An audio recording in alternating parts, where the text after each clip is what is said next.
Puluhan usaha ditemukan membuang limbahnya langsung ke sungai yang berada di sekitar Jalan Oberoi, Kelurahan Seminyak, Kecamatan Kuta.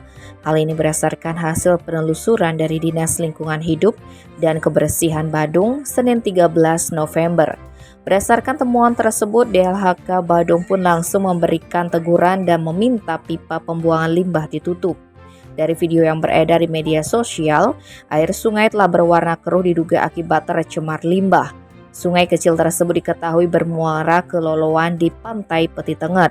Dari penelusuran DLHK memang terbukti ditemukan puluhan pipa pembuangan limbah yang langsung menuju drainase atau gorong-gorong. Kepala Bidang Penataan dan Peningkatan Kapasitas Lingkungan Hidup DLHK Badung, Inyoman Sumantre mengatakan dari penelusuran yang dilakukan memang ada pembuangan limbah dari usaha.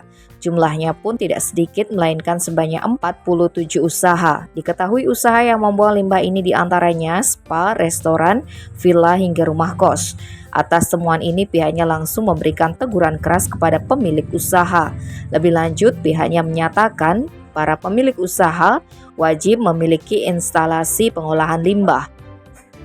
Pihaknya pun akan terus melakukan pengawasan. Jika ditemukan pelanggaran akan langsung diberikan sanksi tegas, salah satunya sanksi hukum sesuai peraturan perundang-undangan.